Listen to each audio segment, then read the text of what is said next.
This is Mobile Suit Breakdown, a podcast about Japanese sci-fi mega franchise Mobile Suit Gundam for new fans, old fans, and not yet fans, where we watch, analyze, and review all 40 years of the iconic anime in the order it was made. We research its influences, examine its themes, and discuss how each piece of the Gundam canon fits within the changing context in Japan and the world from 1979 to today.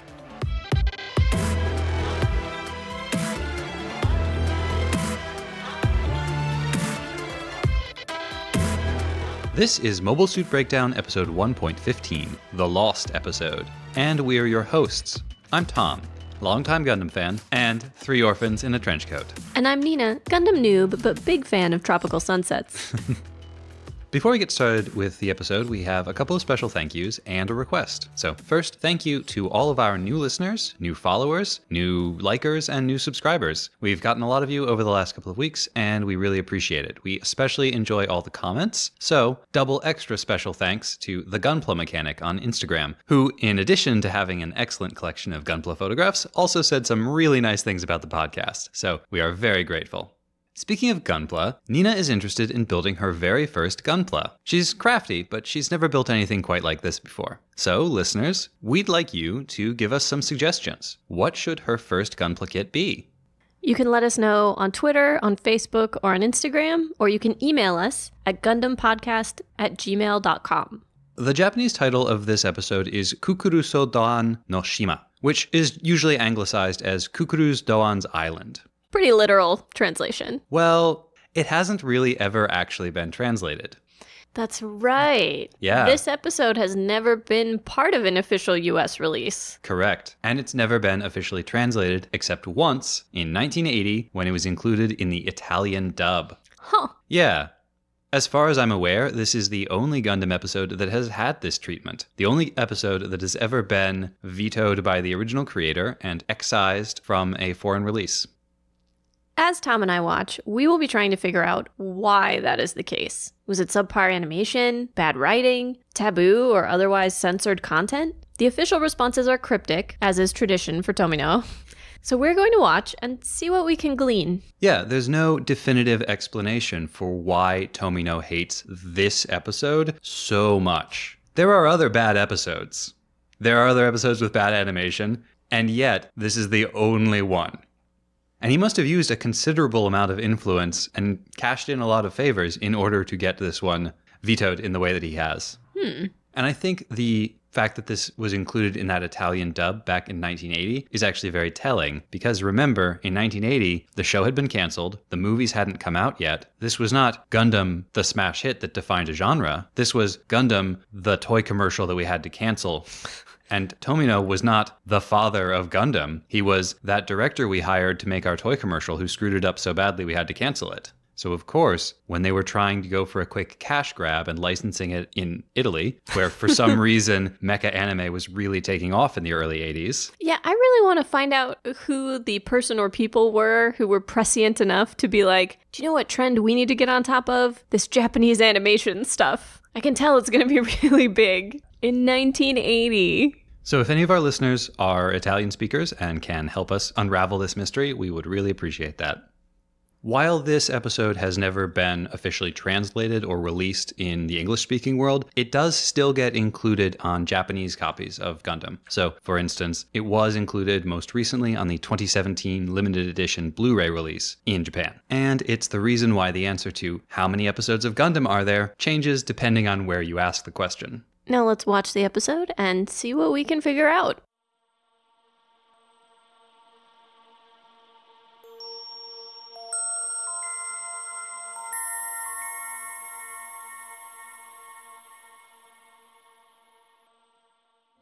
Crossing the South Pacific, the White Base takes a moment to rest and ready themselves for the threats that still lie ahead. Amuro is practicing docking his core fighter with the other Gundam components in mid-air when the White Base picks up a Federation distress call. Amuro goes to investigate, finding a small island and a crashed Federation plane. He lands and finds the plane's 2 crewmen tied to their seats in the wreck, badly injured but alive. Although Amuro tries to tend to their wounds, one pilot dies, then the other. He is pelted by stones from the undergrowth and fires his pistol into the bush. When he tries to pursue his attacker, flaming branches rain down on him. Soon he discovers the enemy, 3 orphans, and they shout at him to leave the island. He falls back to the core fighter, but now a Zaku appears on the beach, and its pilot demands that Amuro surrender. Instead, Amuro leaps into his core fighter and tries to destroy the Zaku from the air with a missile. The Zaku hurls a boulder at the missile, and the ensuing explosion knocks Amuro unconscious. He wakes up in a hut on the island, under the ministrations of a young woman named Roland. She tells him to remain in bed until he's healed more, but Amuro ignores her. He finds the Zaku's pilot, a Zeon deserter named Cucuruz Doan, working in a nearby field. He demands the return of his fighter, but Doan refuses, well aware that Amuro will simply attack him again once he recovers his fighter. Doan tells Amuro that he needs this Zaku to defend himself, Roland, and the orphans, when Zeon eventually tracks them down. Frustrated, Amuro leaves to search the island himself, climbing mountains and diving in the water off the beach. Exhausted, he sits on the sand, where Roland joins him. She wonders whether he can even appreciate the beauty of the sunset, but Amuro tells her that nothing is beautiful during war. He demands to know how it is that Doan has deceived the orphans into seeing him as a protector, but Roland tells him she doesn't know what he's talking about. Amuro returns to the search in the morning, but instead of his core fighter, he spots a lagoon approaching the island, carrying a single Zaku. Zeon has come for Doan at last. But in a stroke of luck, the white base has detected the lagoon and is approaching right behind it. Doan leads Amuro to a hidden cave behind a waterfall where the core fighter and the Zaku are stored, and together they emerge to defend the island. Amuro docks with the Gundam and destroys the lagoon, but Doan stops him from finishing off the remaining Zaku. He takes this moment to reveal that it was he who killed the orphans' parents, and that he deserted from the Zeon army after he was ordered to kill them as well. Declaring, "I'll show you mobile suit martial arts," he charges at the enemy Zaku and punches it into the sea while Amuro watches, in awe. Though the enemy has been defeated, Amuro tells Doan that he still has the scent of battle on him, and that it will continue drawing enemies to them until it is cleansed. Using the Gundam, he picks up Doan's Zaku and hurls it out into the ocean. The orphans protest that Amuro has thrown away their only means of protection, but Doan smiles and says that Amuro has done a very good thing.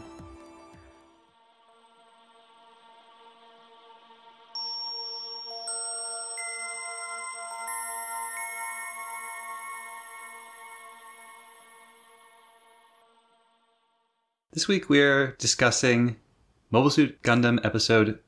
This is hard because it has a number in Japanese, but not in English. So this week we are discussing Cucuruz Doan's Island, which in the Japanese canon is number 15, and in the English canon does not exist. We didn't mean to do that at the same time. It just happened beautifully. So the question with this episode is always, why was it not added to the English release? Why has it never been translated? Why is it not included on any of the DVD or Blu-ray releases? Before we watched this today, I had read descriptions of the episode, but I had never actually watched it myself, so I was coming into this fresh as well. And my expectation when I started watching it was going to be that there was nothing particularly wrong with it and that Tomino was just overreacting due to some behind-the-scenes drama, as has happened many times in Gundam's history. But then as I started watching it, it was more that I couldn't decide which of the many problems was the reason it couldn't be released outside of Japan. You mentioned you did a little bit of research about this episode before, and that Tomino had given some not quite explanation for his reasoning behind not releasing the episode. What was that? When he was asked about this at a forum in the US, and with anime creators, when they give interviews, most of the time, are very strictly controlled by the PR reps. But that's a little less true in the West. Often creators giving interviews in English in America are a little bit freer to say what they really mean about things. And with Tomino, of course, we can never be certain if he's just trolling or if he actually means what he's saying. But that being said, when he was asked about why this episode had never been released, he said, "There is a reason, but I can't tell you about it. Everyone is still alive." So whatever it is, it has to do with specific people on the production staff who would be embarrassed or ashamed if Tomino were to name them as the reasons why this episode was never released. Now you just listened to the recap. On its surface, this should be right in keeping with what we've been watching so far. This should fit perfectly with the rest of Mobile Suit Gundam as we know it. a Zeon deserter hanging out on this tiny island. He is racked by his own PTSD and nightmares. He's killed people. He's made orphans and finally just couldn't do it anymore.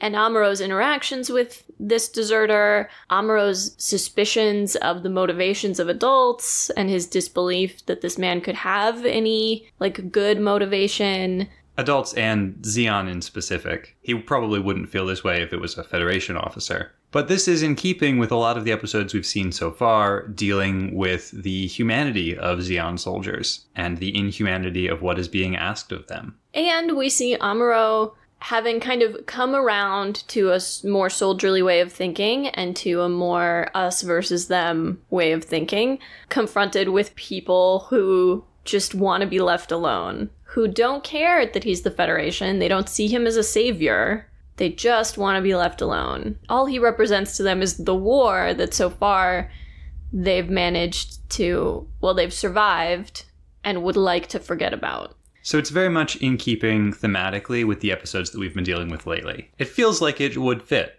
but it doesn't. Oh my god, it's just so badly written. And it feels very un-Gundam. There are badly written episodes of Gundam, but this doesn't feel like a Gundam episode. Well, there's parts of the dialogue here and the events that happen feel completely nonsensical or like they undercut the show itself. You know, we have this man who's become a pacifist, right? The Zeon deserter, Doan.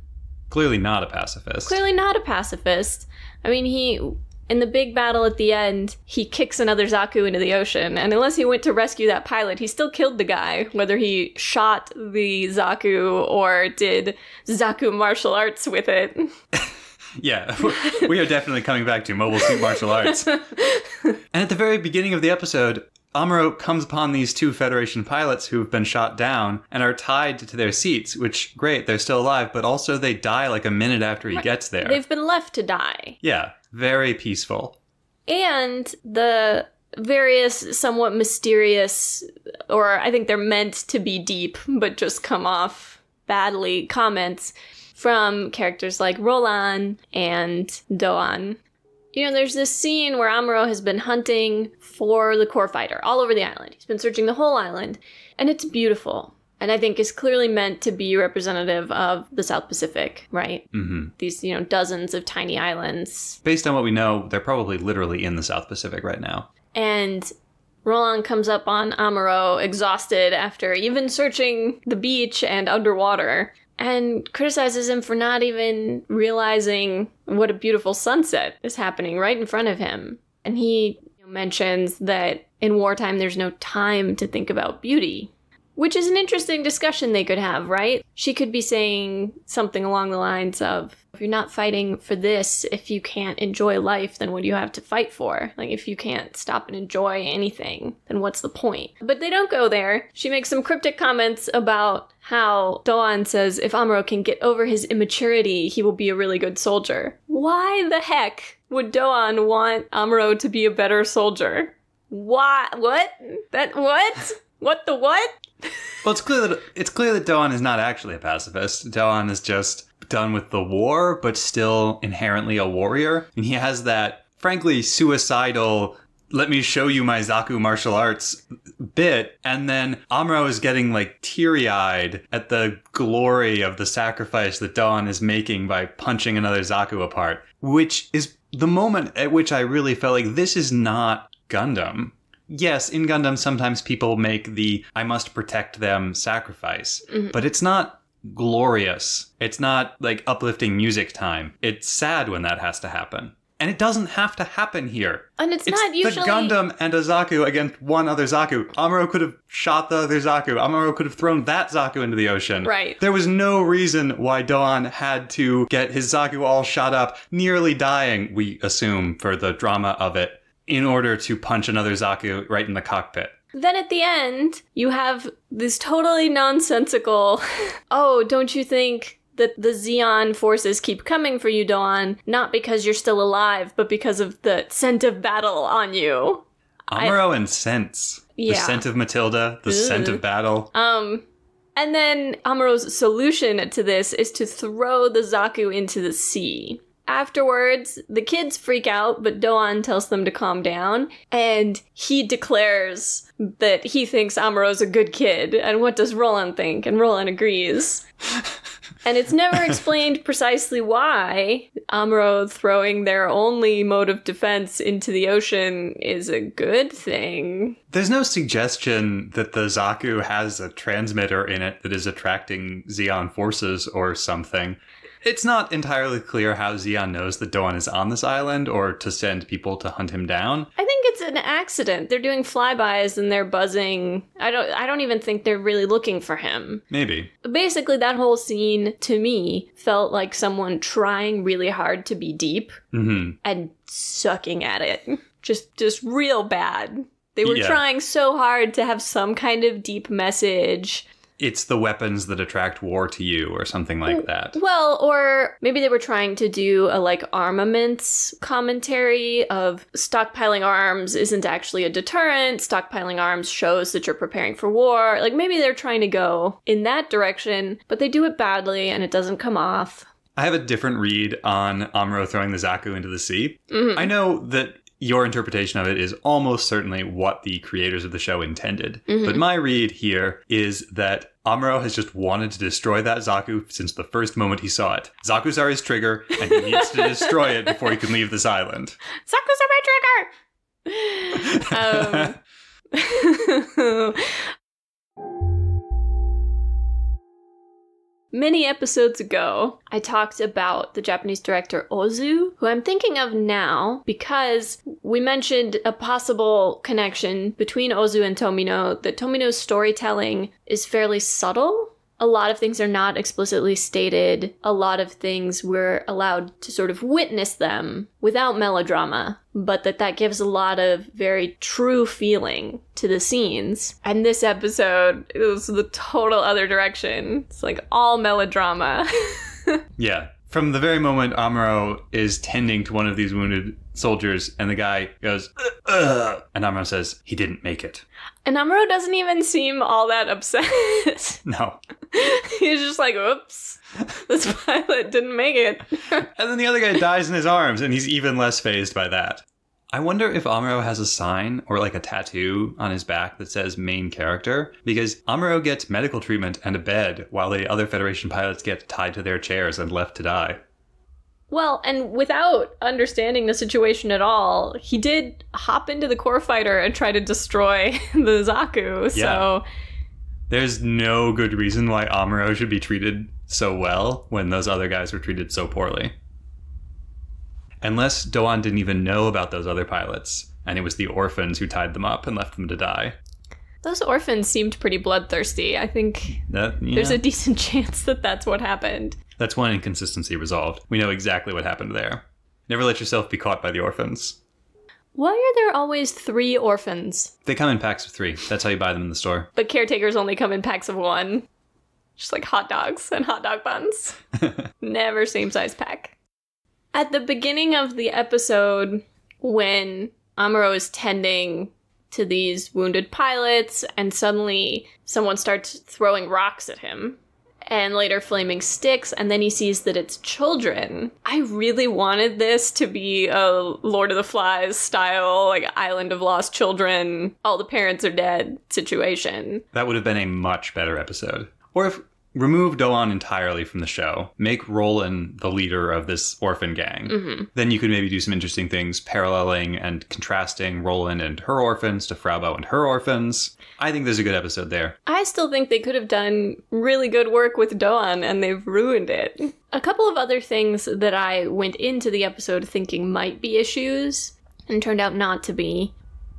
The animation was fine. It's more or less you think it was worse? Total disagree. Oh, I think it was more or less as good or bad as any other episode. Oh, I strongly disagree. Do tell. So, there's some glaring consistency errors. The biggest one... They always have those. I think the consistency errors were maybe worse than usual. There were some very obvious ones, including when Amuro launches carrying the bazooka, and in the very next frame, he's carrying the rifle instead. Whoops. Yep.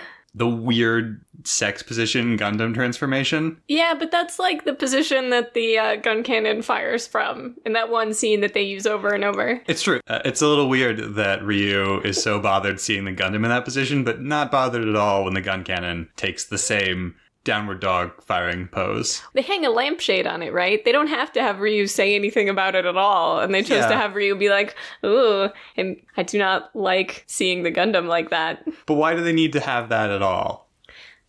Yeah, I mean, they don't actually need to show that pose at all. They could just show the core fighter ejecting and Amuro being like, hey, Ryu, pick up the pieces of the Gundam, please. But I think the biggest issue with the animation is that tall, skinny Zaku. Oh, I thought it wasn't. So that's fair. When I first saw it, I thought it must be some older model, not one of the Zakus we've been seeing throughout the series. I thought it must have been from very early in the war. It's some strange different model that we've never seen before. But then by the end, when the two Zaku are fighting, they look identical and they look like all of the other ones we've seen. Yeah, that is supposed to be the same Zaku we've been seeing all along, but it's a long boy. Long skinny boy. Yeah.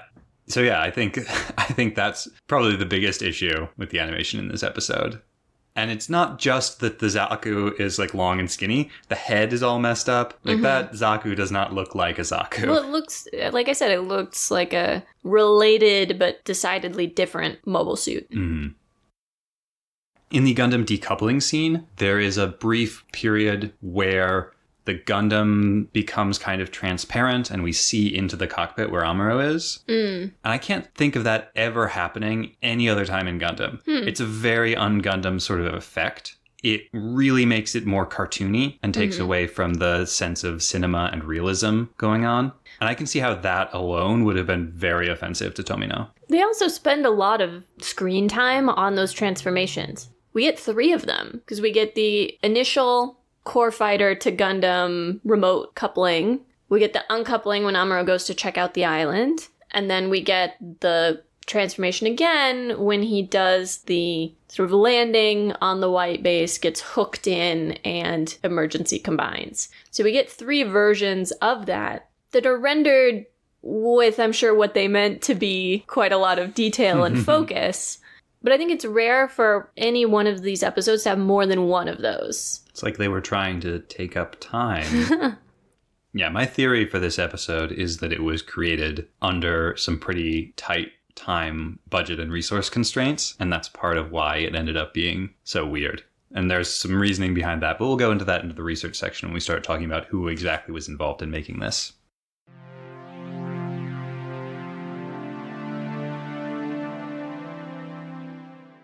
You had mentioned wanting to come back to Mobile Suit martial arts. Oh, yeah.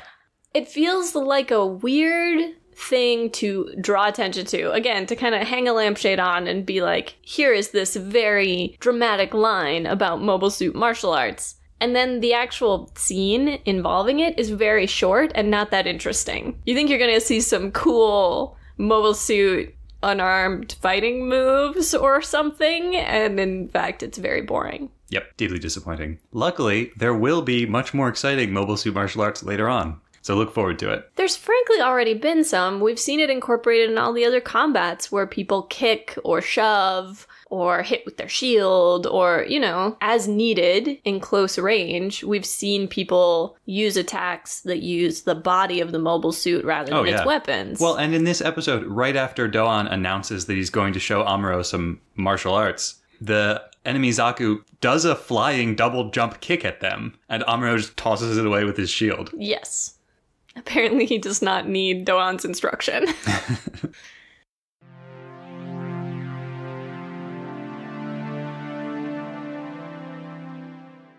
We do get a return of some classic Kai sass. It's been a while since we've seen it, and I was glad to see it coming back. I'm glad that he hasn't completely reformed. And Amuro gets slapped again, this time by Roland, which means that canonically, in the Japanese, the number of times Amuro has been slapped is different from in the English. True. This is very important information, and I hope you will all be keeping track. It's 4, by the way. 4 slaps for Amuro.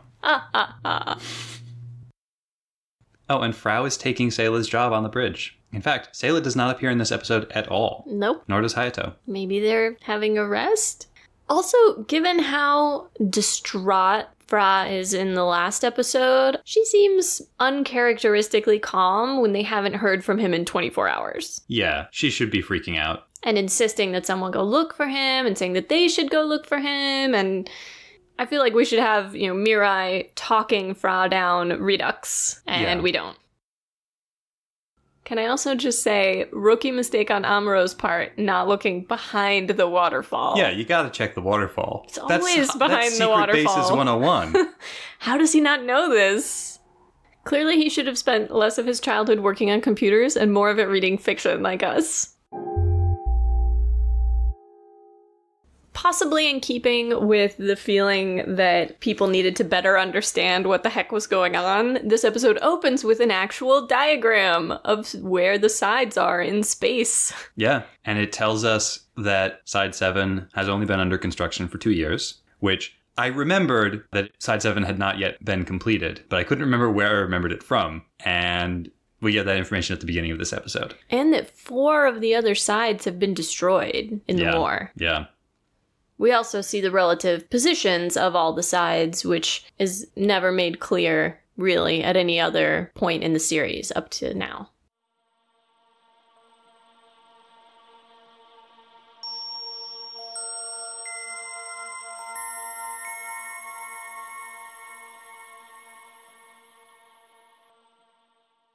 So you've heard our recap, and you've listened to our first impressions. You may have watched the episode yourself if you've been able to find it. By now, you might have a couple of theories of your own about why this episode had to be cut out, and we have some too. We looked into who exactly was involved in creating First Gundam, and who was involved in this particular episode.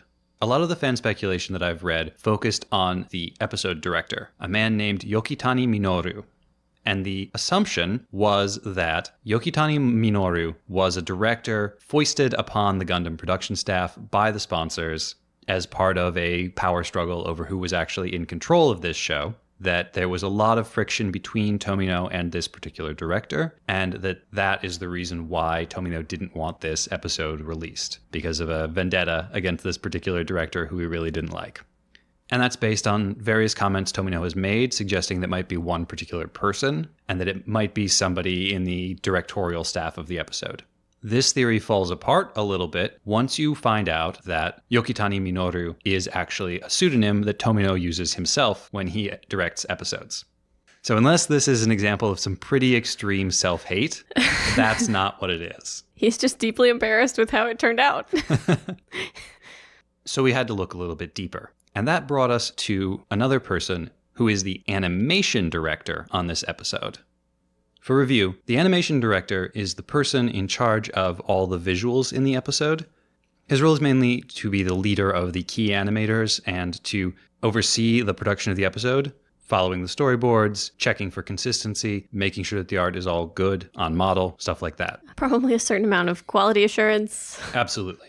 And the role of an animation director can grow or shrink depending on the production. And we have a couple of reasons to believe that the animation directors on First Gundam had quite a bit of latitude and a big influence on the episodes they worked on. So the animation director for episode 15 was a guy named Suzumura Kazuyuki, who I tried looking up in Japanese and couldn't find anything about him other than that he'd worked on this episode. Yeah, he's kind of a ghost. He has only 2 credits in any anime production. One of them is animation director on this episode, and one of them is as an animator on episode 40, also of First Gundam. Which is weird. It's extremely weird. Because animation director is not a job you just walk into off the street. It's not a job you get straight out of art school. Animation director is a job that usually you get by starting out as an animator and working your way up over a long period of time until you are trusted to be the animation director. So it's weird that there are no credits for this guy. That suggests to me basically 3 possibilities. Possibility 1 is that it's a pseudonym, which I think we encountered when we were talking about episode 11 and how the animation director for that episode used a pseudonym. Probably because there were some problems with the animation in that episode, and that director, we think, wanted to avoid being associated with it. It's also just not that uncommon, I believe, in Japanese art circles to make art under a pseudonym. Right. Though in that case with episode 11, this was a guy who worked under one name and then used this pseudonym for certain projects. Okay. Tomino is notorious for his uses of pseudonyms. Tomino is one of those guys who does like every role on the production for an anime, from storyboards to writing lyrics for songs. And he uses different pseudonyms for different things that he does. His songwriting name is different from his storyboarding name, is different from his directing name.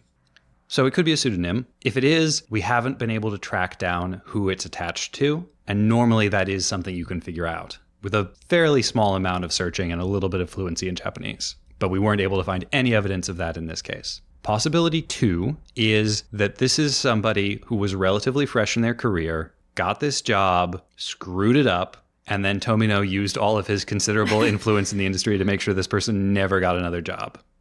Possible. I wouldn't put it past him. So what's your option 3? Option 3 is that this is a non-anime person. This is somebody who works for the sponsor and was sent in essentially to ensure that the sponsor's ideas of how the show should happen happened. Somebody who didn't really know what they were doing and was probably a salaryman from Clover or one of the other sponsors. When you mentioned that you had 3 theories, I thought of something along those lines, but I thought of nepotism. And that it was someone who was not really qualified or prepared, but who, by reason of connections, was put in a position to do the animation direction for this one episode. And it went so badly, they never did it again. Or they suddenly realized animation wasn't for them and went and used that nepotism for something else. Yeah, that's certainly an option. So we have 4 theories at this point. There is another piece of evidence, which we discovered when we were looking at this episode. And that is that some or all of the animation for this episode was outsourced to a different animation company called Anime Friend, or Anime Furendo. We looked into Anime Friend a bit. They were a subsidiary of Tatsunoko Productions. While Tatsunoko still exists and is still making anime, Anime Furendo closed in 1990. Anime Friend appears to have been one of the earliest of the studios to locate in Korea, where animators could be hired much more cheaply than in Japan. And so other anime studios like Sunrise would send work to them when they were overloaded, and they needed something done quickly and cheaply. In theory, the heads of Anime Friend, or Tatsunoko staff, were supposed to be handling the planning, the operations, the production management, ordering the subcontracting, and fixing any problems with the animation that arrived from Korea. It's hard to know whether in this case they fixed as much as they could and they just couldn't fix everything, or if someone was not doing their job. So this raises a 5th possibility for the identity of Suzumura, which is that Suzumura could be a pseudonym used by a Korean animator. Somebody from Anime Friend who was tasked with directing the animation for this episode and who used a Japanese pseudonym for working in the anime industry. A lot of Koreans who work in Japan do adopt Japanese names, and that's been a practice that's been going on for a long time. It could also have been imposed by the parent company as a practice because there's a certain amount of racism and prejudice against Koreans in Japan. And so there might have been a strong desire to make sure you didn't have Korean names in your credits. Absolutely. That would also explain why it was so hard to track down the, let's say, real identity of the person behind the pseudonym, especially if they were not an established person in the industry at this point. And they may not have wanted to be associated with this. And so the Japanese fans, who are usually the ones to puzzle out who is behind a pseudonym and then publish that kind of information on the internet, might have had a more difficult time identifying some animator working in Korea. Because it's the sort of person I am, I'm suddenly very paranoid that I missed something. That I didn't. That the reason we didn't find anything is because I didn't look hard enough. Yeah, this is like the biggest mystery of First Gundam. So if anyone can find the definitive answer for why Tomino killed this episode, we would love that. For real, if any of you figure it out, I won't even be mad. I will be thrilled that somebody figured it out. Also, Tomino has said repeatedly, I cannot tell you who is responsible because they are still alive. So maybe we just have to wait and pray that Tomino outlives this guy. I was going to say, what if Tomino dies first? Tomino can't be allowed to die. So I mentioned my theory that this person may have been sent in by the sponsors in order to exert some control over this deeply unpopular, confusing, runaway freight train of an anime. And I think there is some support for that in this episode, if you know the requisite context. During our first impressions, we discussed these weird, skinny Zaku, the ones that don't look anything like the other Zaku in the show. And after reading some very dense Japanese fan blogs about this episode, we were able to figure out that those skinny Zaku are actually more faithful to the original design documents that Okura Cuneo, the mecha designer for the show, came up with when First Gundam was originally being planned at the pre-production level. The conventional story about First Gundam is that this auteur genius Tomino had this vision of what Gundam was going to be, and he assembled his team of superstars, and then he fought the sponsors, and he was able to get his creation made, but they kept chiseling away at it and hampering him and forcing him to put in things he didn't want there and sullying his perfect creation. Which is not true. You don't say. The way anime usually gets made is a production committee made up of the sponsors and the studios that are putting it together and the TV stations that are going to be putting it on, gets together at a high level and decides more or less what the anime is going to be. And they bring in people like the mecha designer, the character designer, to establish what the look and feel of the show is going to be. In First Gundam's case, Tomino wasn't actually brought on until fairly late in this pre-production process. And his contributions, while very significant, were mostly around the world and the story and the characters themselves, but the look and feel had mostly been decided already. Under Tomino's influence, a lot of changes were made before we got to the Gundam that we know today. But the original designs, which were very different and were designed, remember, for a show called Gunboy, and for suits worn rather than piloted, suits much closer to the size of a person and much more like a person in terms of their proportions, those designs had largely been made already, and they were then modified. So those tall, skinny Zaku are based on these original design documents that Okawara made for a human-sized Zaku-looking suit that would have been worn by a soldier. The big beefy Zaku, the ones that actually look like mech, those, we understand, were designed mostly by Yasuhiko, the character designer, or Yas. So those early designs would have been the ones that the sponsors initially saw and initially approved.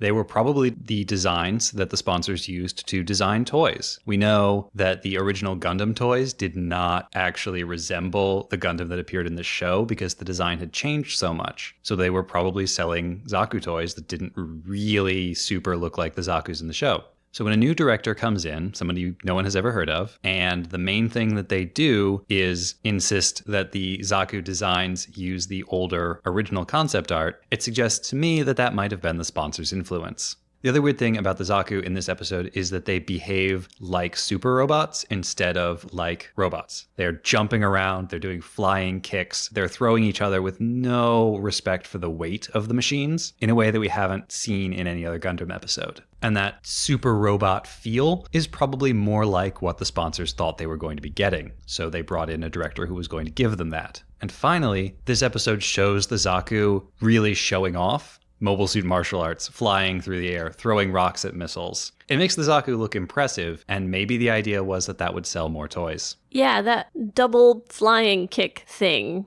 I rewatched that scene, and I realized there's just a ton of crazy acrobatic Zaku stuff going on there that is ludicrously impossible. Especially on Earth. I was gonna say, in space, sure. I'm glad we have an opportunity to talk about Okura Cuneo. He's a very interesting character. He is the first person in the anime industry to be credited as a mechanical designer. He was born and raised in Tokyo, December 26, 1947 to now. So we're coming up on his birthday. Omedetou. He studied graphic design and wound up switching over to textile design at one point. He worked as a fashion designer. And it sounds like he got into drawing because he drew background displays for a store where he worked. This led to an art position at Tatsunoko Productions. On his art director's recommendation, he was assigned to design the enemy mecha for Science Ninja Team Gatchaman. I'm sorry. The name of the show, right? Science Ninja Team Gatchaman. Soon after this assignment, he began doing mecha design exclusively. After his success on Science Ninja Team Gatchaman, he worked on other series such as Tekkaman Space Knight and Time Boken, and decided to strike out on his own as an independent contractor in mecha design. He first worked with Tomino on Invincible Steelman Daitarn 3, and Tomino asked him to work on what was then titled Gunboy. Tomino requested a more practical and realistic design, specifically referencing the powered armor from Heinlein's Starship Troopers, in contrast to more fanciful designs from previous giant robot shows. And it sounds like Tomino did not precisely get his way on this, or at least not completely. While Okura Cuneo has since been joined by many new mechanical designers, he set the standard that most of them riff on, and he in turn is inspired by their take on his earlier works. He is still working. He designed for Gundam Unicorn in 2010 and World of Tanks Blitz in 2016. He is quoted as having said that his favorite of all the designs he's done are those for Shippu Iron Leaguer. I have never heard of that. Me neither. We'll have to look it up and see the pictures. I'd like to know what he considers his finest work. It might be useful in trying to determine which parts of the mecha designs came from Okura and which parts came from Tomino. Because Tomino was notorious for scribbling drawings of mecha and then giving them to Okura to fill out. Really? Being like, here, I designed it. Just make it, more polished. Make it more good. Yikes. If I were a lead designer of any kind, I would find that super infuriating. Oh, you think Tomino would be infuriating to work with?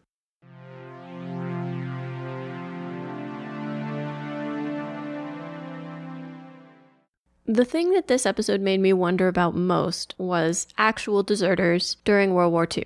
Now, obviously, it's impossible to have very precise numbers with regard to deserters, but it's estimated that 50,000 Americans in the European theater and 100,000 British soldiers deserted. The British soldiers were, after all, in the war longer. And closer to home.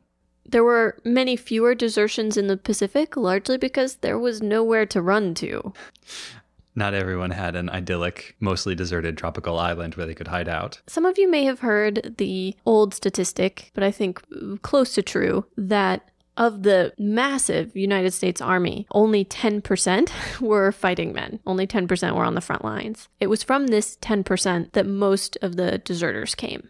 Desertion was often not a conscious decision. Many men described going into almost a fugue state, being strongly disoriented and wandering away from the battlefield, holing up in abandoned barns, resting, and eventually coming out of it and looking for the rest of their group or battalion after they came out of it.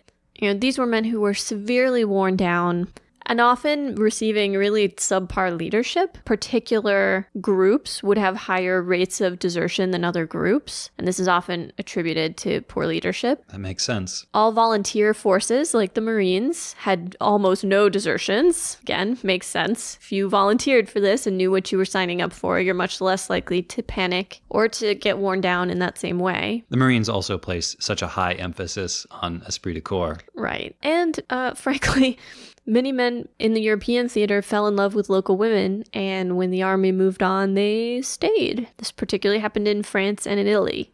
They were almost never turned in by other frontline soldiers. Other frontline soldiers tended to sympathize with a deserter. They were typically turned in by administrative people, cooks and admins.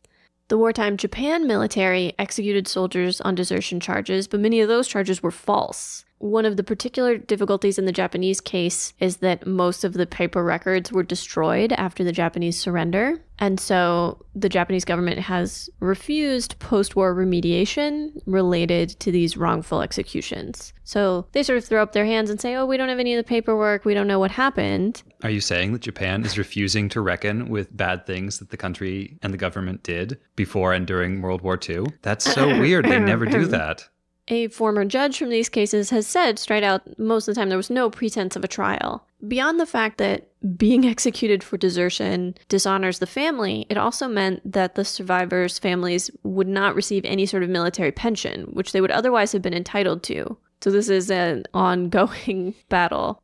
The Japanese army also consistently lied about its own desertion numbers. No surprise there. Something like 5,000 soldiers in Southeast Asia and possibly tens of thousands in China are thought to have been executed for desertion for mostly personal or political reasons rather than actually for having deserted. Wow. So 5,000 and 10,000 were executed, and that's not even the number of total desertions. No. Out of the 50,000 US soldiers who deserted, how many were executed? 1. That's a much smaller number than 15,000. Yes. We being the United States, sentenced 49 deserters to death, but all but one of their sentences were commuted. And you could argue that the young man who was executed happened to get very unlucky. Did he commit super desertion or? He was an ex-convict with a long prison record and showed absolutely no remorse for his desertion and deserted right before the Battle of the Bulge. It was such a crucial point in the war. And with such a big battle coming up, the incentive to desert must have been enormous. Yes. And so there was a strong feeling that they needed to make an example of someone. His name was Eddie Slovic, and he was the only American soldier to be court-martialed and executed for desertion since the Civil War. Wow. And his contention, as he was being led to the firing squad, was that they felt he was particularly expendable because he was an ex-con. Some chilling stuff. Yeah, poor guy. Because I'm pretty sure we're in the South Pacific in this episode, I tried to look for information on that region specifically and found out that locals in Papua New Guinea were largely pressed into Allied service and forced into indentured labor, and desertion amongst that group was very high. Well, desertion or escape, depending on how you want to put it, due to the particularly horrible labor conditions, the lack of resources, and the fact that they were constantly getting news that their home villages had been attacked and wanted to go check on their families. There were also mass desertions from the Dutch colonial forces after they were defeated by the Japanese in the invasion of Indonesia. Content warning, some pretty awful war violence. Skip ahead 10-20 seconds.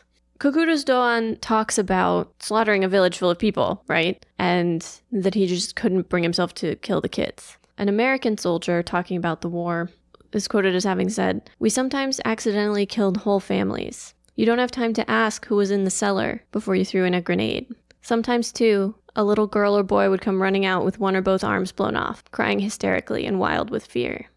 And I don't care how brave you are. I think if you've seen that, if you've done that, it probably crosses your mind to just walk off into the woods and not come back. Back in episode 2, we talked a bit about the Battle of Okinawa and the Japanese defense of the island and the many, many atrocities committed by the Imperial Japanese Army there. One of the main ones having been that they frequently used civilian buildings and civilian bodies as human shields. One somewhat more upbeat desertion case. A handful of enlisted men in an intelligence unit stationed in Okinawa concluded they'd be better off with the Americans than with the Japanese. They thought perhaps Japan would be made into a new US state or would get to be made a republic like France. So they deserted, and they actually had to desert twice because after their first desertion, they were picked up again and surrendered to the first Americans they got to. And while there are no accurate numbers about this, there were also considerable Japanese desertions in China and Indochina. Indochina being the peninsula that has Malaysia, Vietnam, Thailand, etc. And many of those deserters went on to join the Chinese Communist Army and the Viet Minh. Well, you imagine a bunch of poor soldiers pressed into service for their country may not, in fact, have the greatest affection for the imperial system. Which is to say, in the grand narrative, in this retelling of World War II, there is absolutely a place to talk about deserters. They just didn't do a very good job. Yeah.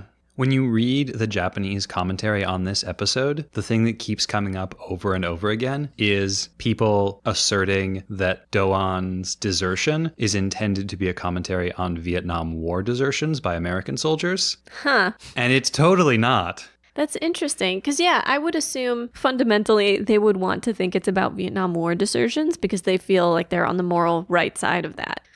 Your point also reminds me of a professor I had when I studied abroad in Japan who waited until he had tenure and then proceeded to teach history classes that dealt very honestly with Japan's atrocities in the war. And they tried to fire him, and then they were like, Nuts, we gave him tenure. Yeah, I think in this series that we have seen over and over and over again is predominantly about World War II and a little bit about World War I. And a series that Tomino has expressly said is about World War II and about how much he despises Japanese militarism, about responding to the resurgence of Japanese militarism within his lifetime. The idea that this is not about World War II and not about Japanese desertions during World War II is ludicrous. And I think it's just another example of a problem we've seen before where a lot of people in Japan have a lot of difficulty reckoning with the bad things that Japan did during the war.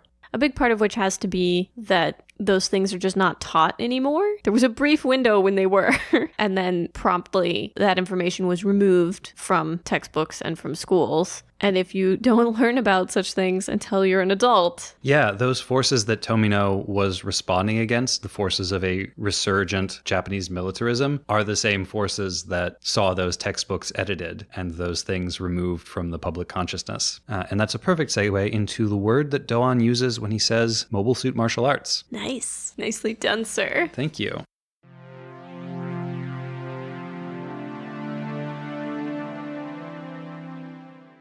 So in the climactic scene of the episode, Doan tells Amuro to stand back while he fights the enemy Zaku, declaring that he will continue fighting so long as the orphan trio are still alive, and once again, fully embracing the warrior nature that he fled but could not actually discard. He then tells Amuro to watch as he displays his mobile suit martial arts in action. It's an odd scene, and it's starkly out of place in an episode about trying to leave the war behind, and even more so in a show that has always depicted combat as terrifying, brutal, and unfair. And it's an odd line. The word he uses for martial arts is KakuTogi, a troublesome little word with an interesting history and a lot of nuance that makes it difficult today to parse what it was meant to mean back in 1979. So it's odd and out of place at such a crucial moment. It seems to me like it must have meant something. The word comes from kakuto, which means a fight, but has connotations suggesting a small scale, hand-to-hand sort of affair, rather than a pitched battle. And you can use it metaphorically, like when you want to say that you were fighting with a particularly difficult fish. A fish? Like to catch a fish when you're fishing and there's a difficult fish and you fight with it. That's kakuto. That's a fight. Okay. You've never heard this expression? I guess, I mean, I have, but I didn't know the nuances of it. So if you remember from our discussion of judo in episode 1.13, the skills practiced by hereditary warrior clans in Japan's early history were called buge. And historically, there was a term kakuto buge, which was used to distinguish those sorts of martial arts that involved actual fighting techniques from skills like siegecraft or espionage that didn't. The gi ending on the end of kakutogi means skill. So in a literal kind of sense, kakutogi means the skills of fighting. And that use, historically, of kakuto-derived words to distinguish actual fighting martial arts from more esoteric ones has actually survived into the modern day. But today, kakutogi is used to distinguish modern competitive combat sports like boxing, wrestling, and judo from less sport-oriented budo martial arts like sumo wrestling and kyudo archery. Now that distinction is actually only a little bit helpful because the definition of budo is itself notoriously slippery, and there are lots of martial arts that could be categorized as one or the other depending on what your mood today happens to be. It's also, it turns out, a very modern distinction and one that was driven by politics. Of course it was. Isn't everything? Everything's political. See, after the US occupied Japan at the end of World War II, the new Japanese government, with some encouragement from the Americans, although just how much encouragement remains a widely debated point that deserves its own dedicated research piece. Anyway, the Japanese government started to crack down on martial arts organizations that were considered too militaristic. At this point, Budo philosophy had been so thoroughly co-opted by the militarists before the war that it had to go. And probably the most important part of this crackdown on Budo was that during the 1950s, the new Ministry of Education eliminated all references to Budo from the school curricula. And these were not small changes. We're talking about a country that had incorporated martial arts into their schools on a massive scale in the decades before the war. But they were still smaller than they would have looked on paper, because at the same time, the Ministry of Education also adopted new terminology that allowed them to keep some martial arts, like judo, that were less tied to the militarist past. That term was kakugi, meaning combat sports. And it's just the word kakutogi with the character to, meaning war, removed, in order to make it seem, less warlike. They used kakugi until 1989, when, either because they felt they were now far enough removed from the negative implications of Budo, or because they thought no one was watching anymore, the Ministry of Education resumed using that older term, Budo. So the most common uses of KakuTogi today are all revolving around those combat sports. But there is another, more obscure one that we do have to wrestle with when we're looking at this episode. Because KakuTogi is also the word used in Japanese to describe the modern military system of no-rules fighting that we in English call close quarters combat, or CQC. So what does it all mean? Well, Doan doesn't say kakugi, which at the time would have been the word being used for martial arts in schools. He doesn't just use the word that the writers would have learned when they were school children themselves, and that the audience in 1979 would have been most familiar with. Instead, he uses a word that suggests both the unarmed one-on-one sport fighting practiced by civilians for recreation, and the gritty anything-goes close-range killing performed by soldiers. And why not say budo, or bujitsu, or jujitsu? They can't possibly have been worried that this Zeon soldier was going to seem too militaristic, can they? Well, I have a theory. This is Dawn's episode, but in it, he exists entirely within how other people view him. The children see him as a protector, and so he swears to protect them, not as long as he's alive, but as long as they're alive. Roland sees him as a man who has given up war, and so he is whenever she's around, but Amuro sees him first as an enemy warrior, and then as a courageous ally. And he becomes those things for Amuro. And this helps to explain the contradictions between when he seems like a pacifist and when he seems like a true warrior. What really sealed this interpretation for me is that nightmare he has around the middle of the episode, when he flashes back to the night that he killed the orphan's parents. Even in his own dream, Doan watches himself from outside. He's on the ground looking up at the Zaku he piloted, towering over him. He sees himself in that monstrous form. And what does this have to do with KakuTogi? Well, there's an element of spectacle in sport fighting. Budo, that happens within the practitioner. And close quarters combat is functionally better when it's invisible. But sport, KakuTogi, it exists to be seen. And when Doan tells Amuro, watch my KakuTogi, witness me, at that same moment, his orphan trio bursts out of the jungle to cheer him on, like adoring fans at a wrestling match as he delivers his knockout blow. He's ready to die in that moment so that people will see him and think well of him, because being viewed well by them is the only thing he has that protects him against those dreams and the part of him that sees himself as a monster.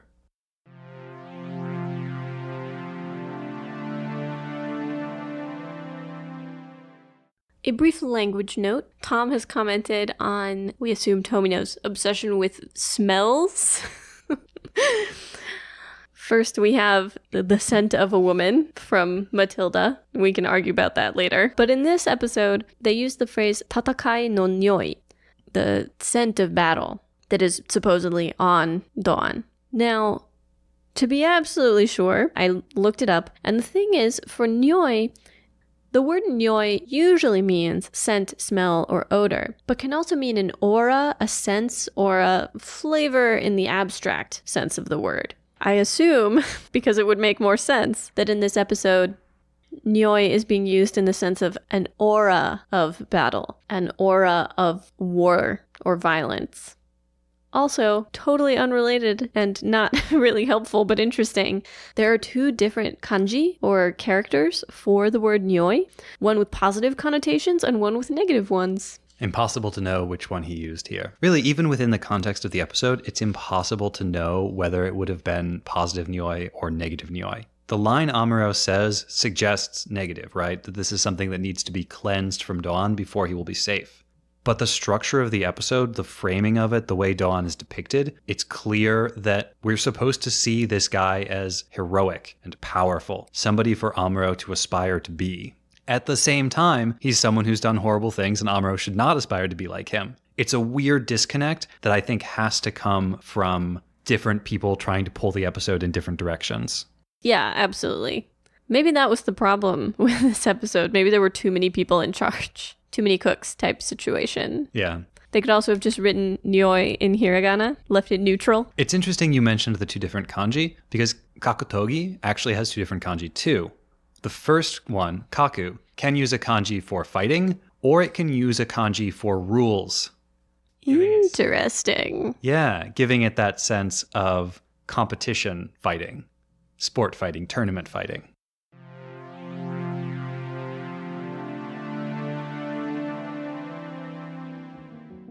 Next time on episode 1.16, Answers at Any Price. Watching and waiting. The crew gets salty. A very sinister hobby. UFOs. A wandering lake. A desert rendezvous. Rumba y jamon. Tell them I'm not here. Where is Char, anyway? And Sandstorm by Darude. Will you be able to survive?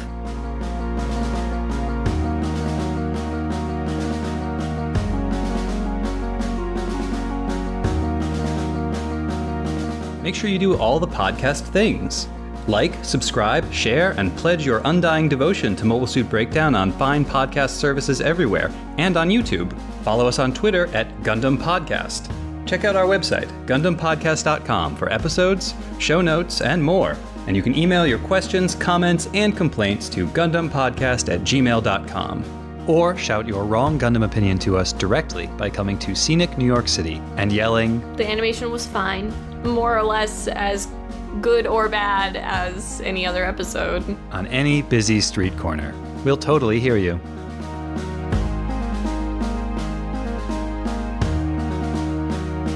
The intro song is Wasp by Misha Dioxin. The closing music is Long Way Home by Spinning Ratio. You can find links and more in the show notes. And thank you for listening.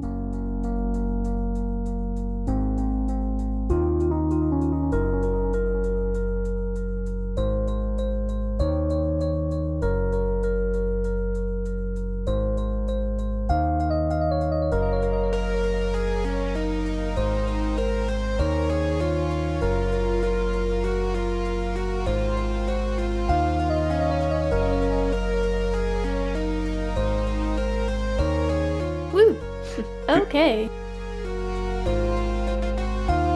Oh, that's only funny if you watch Attack on Titan Abridged. I think it's still funny. You said a funny thing in a funny voice. That's funny. I'm looking forward to some of the future series that have a lot of episodes but aren't very good, where we can just like go through the episodes and be like, and in this episode, nothing important happened. We may never get to that point. Aww. But I can hear all your mouth sounds.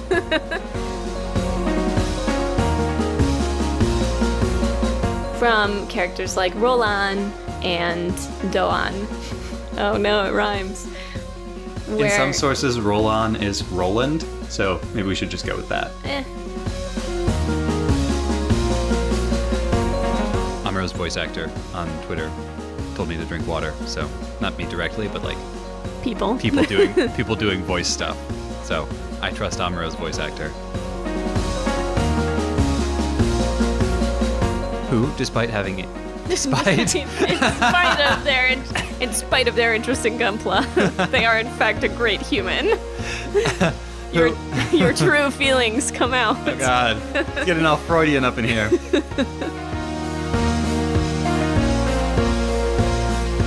It even sounds stupid when you boil it down to a recap.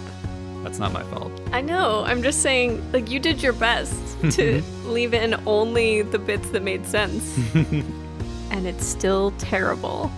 You're not wrong. I was rifling papers then. That's okay. I'll just turn your mic off for that section. Oh, that's right. You can do that. Yeah. I've been so scared that you can hear all my swallowing noises and it won't even matter. No, it won't. That's amazing. I could cry. You guys don't understand the joy it is to go from a single mic to two mics. Neat. Neat. I have nothing else to say about this episode.